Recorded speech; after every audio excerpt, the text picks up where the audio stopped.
Hello! This week we're talking about the Bahrain Grand Prix, and wasn't that surprisingly not rubbish? Clearly, new Formula One works well for such a boring circuit. I'll get on later to sort of other non-events in Sakhir, but yeah, it's quite a race, wasn't it? I unfortunately chose that exact moment to book a train back from home to other home, and so I walked out just as I heard Crofty screaming something about Gutierrez. So I did have to do a bit of catching up, to be honest. Missed a lot of drama.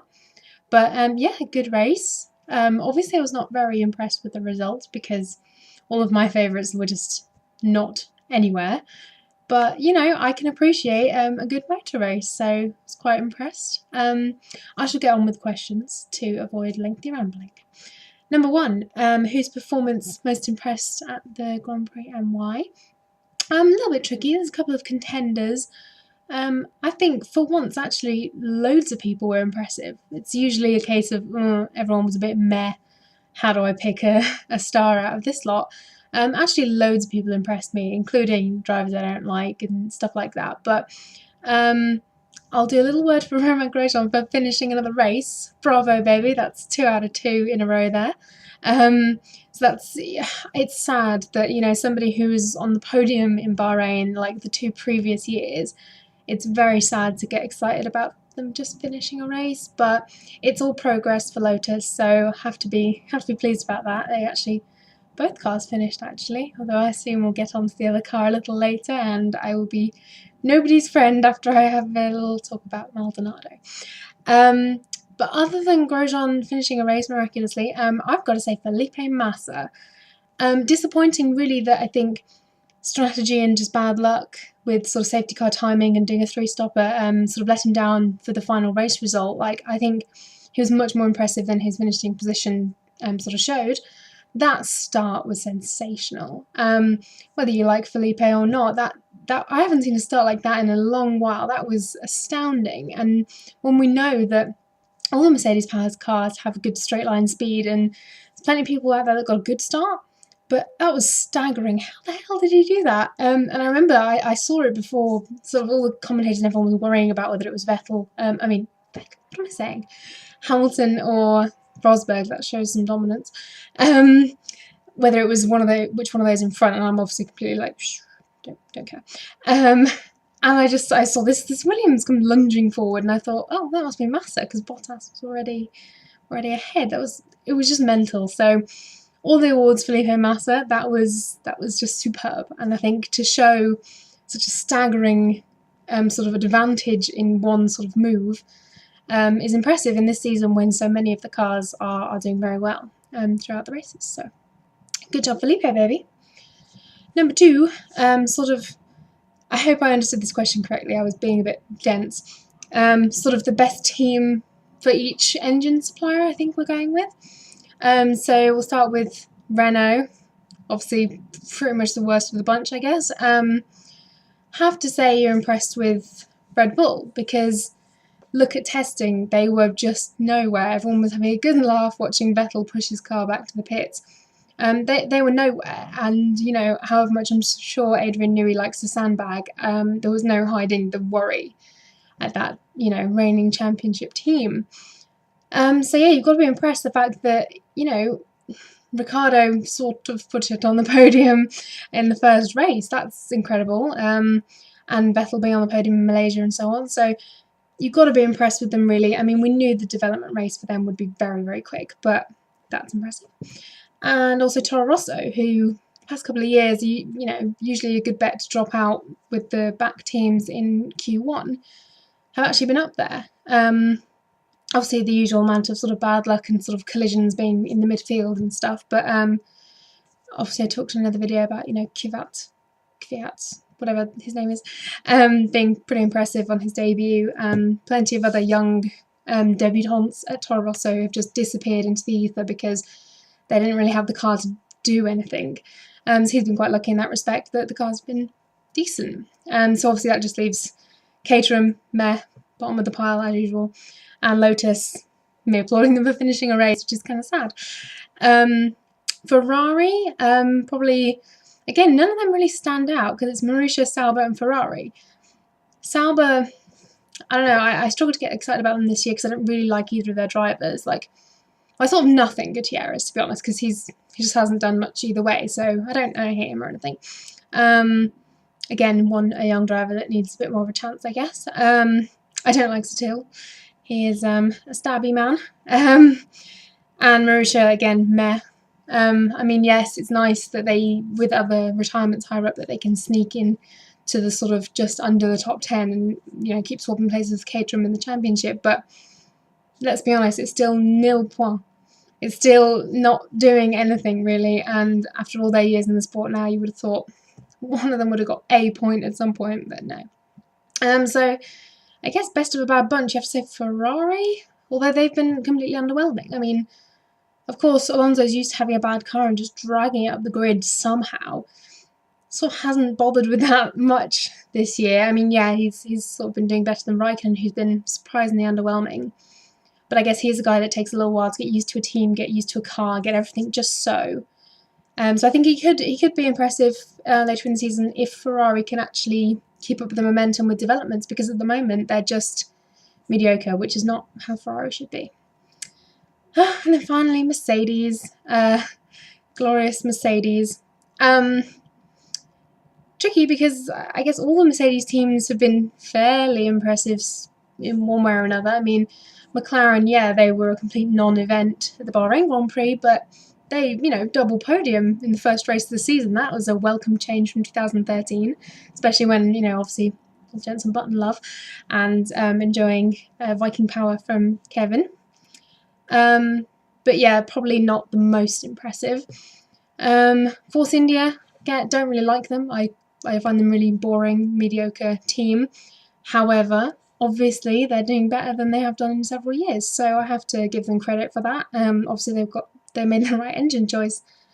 Same with Williams, such an improvement on previous years. I actually really like both their drivers. I'm really pleased to see Felipe doing well. Obviously last week's video was just me saying Felipe Massa is a badass the entire time, because he is, and obviously that start as well. So Williams, awesome. I know most people are going to be happy to see them doing well. Mercedes, actual Mercedes, powered by Mercedes, or the Mercedeses. Yeah, as I said in a previous video, you know, I can give them all the credit for being flawless. They are the new Red Bull. They are flawless, let's be honest. They are the fastest, they are reliable, they have two battling drivers. But that doesn't mean I have to be impressed. That can be hard to please.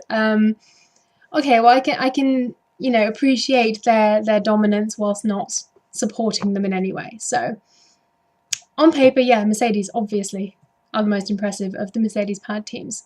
But in terms of a surprise package, you know, I think all of the three, to be honest, have done pretty well in a slightly strange season.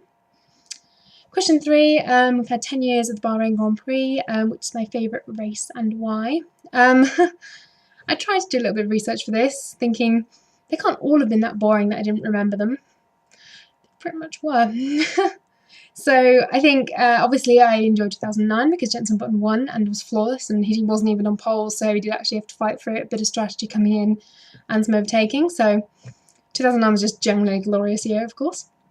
2012 and 2013, obviously we had Grosjean, we had Grosjean on the podium for both of those races, including 2012, I think was his first podium, which is pretty awesome. The first time we see that massive grin on the podium. So that was nice, but fairly underwhelming races. So I have to say 2014. Again, even though I hated the result really, because obviously the fight for the win was between two drivers I don't like, and my favourite, I was either, you know, he's retired from the race, and then my other favourite, I'm pleased because he actually finished a race, still getting no points. But yeah, it was an exciting race, like, throughout, and it wasn't all carnage and crashing that kind of, you know, sometimes we have to admit that does make it entertaining. We would never wish that, but it does spice things up when you have safety car and stuff, strategy coming in. But yeah, there was so many battles, and it was weird that they were all sort of 2x2 Noah's Ark style between teammates. And that's going to be the bonus question, so I should lay off a bit. But yeah, 2014, it was an exciting race. It wasn't sort of weather affected, which is sometimes a little superficial. It wasn't a big crash fest that, again, superficial. It was just seemed to be out and out racing, and even if I don't like the people, if I don't like the result exactly, I can still appreciate, that is a damn good and entertaining race. So the bonus question, which is my favourite battle in the race and why. Again, so many to choose from, which is impressive. You ask that question at any other Bahrain Grand Prix and you'd only have about one to choose from.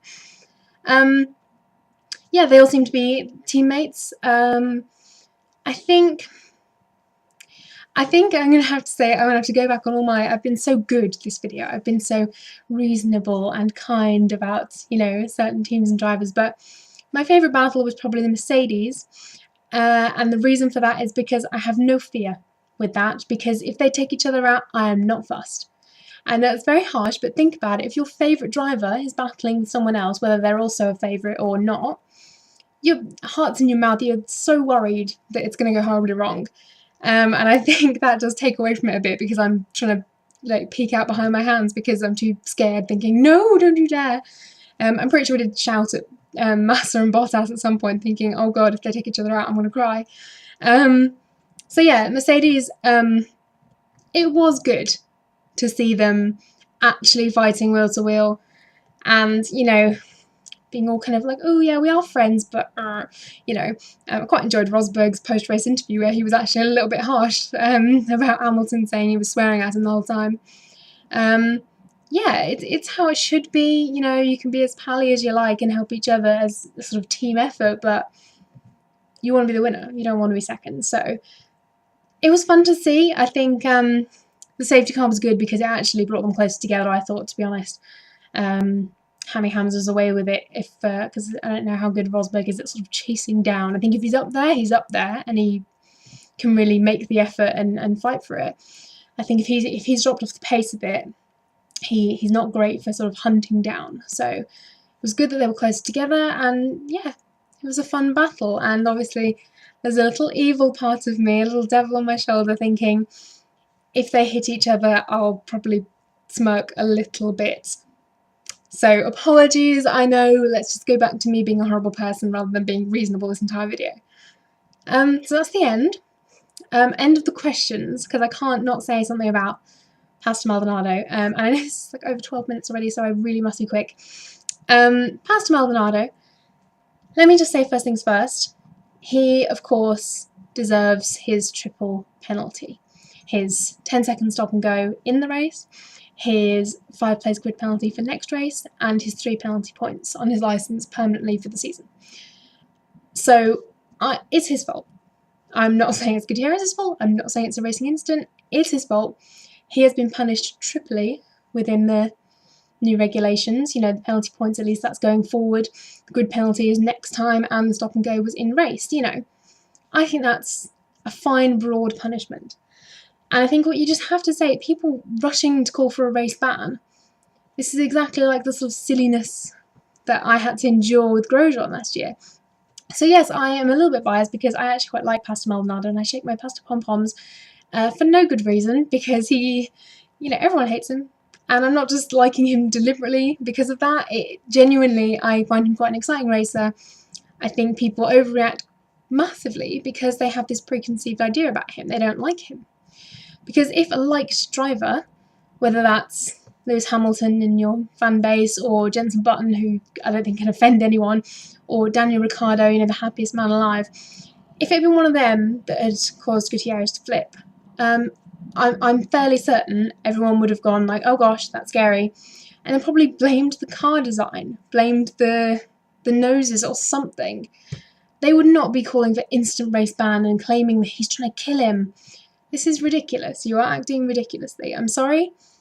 Like I said, it was fully Maldonado's fault, and yes, as always, he acts a bit of a douchebag in the interviews afterwards because that's just the way he is. But his punishment was fair. It was just bad luck the way that happened. Basically, there was cold tyres coming into it. He had cold tyres coming out the pits. That's never going to help. That's the same for everybody, I know, but it's not going to help. Also, Gutierrez sort of, okay, yeah, Pastor slung it at the inside, but Gutierrez, if he'd glanced right before turning right, perhaps it might not have come out that way. It's the same with Spa. There was lots of little eventualities where you say, oh, if that person had turned a little bit left, or if that person had looked in their mirror. So I'm not doing all these what ifs. I'm just saying it's not like Pastor saw Gutierrez on the racing line and just thought, wow, I'm going to kill him today, fun. Of course he didn't. This is ridiculous. It's just people's like preconceptions about him, thinking that he's a cold-blooded killer. So just calm down, everyone. It was just bad luck. That could have easily been the usual sort of wing tyre sort of connection, and one driver gets a broken front ring and the other gets puncture. Could easily have been that simple. It was just completely bad luck the way it played out like that. You cannot go into a corner planning an incident like that. So everyone just shut up. And I know that I'm not going to win any friends with this argument, but he's been punished. It's his fault. He has been punished triply, to be fair. And, you know, it's great news that Gutierrez is all right. And that's a testament to the safety in the sport. So happy days.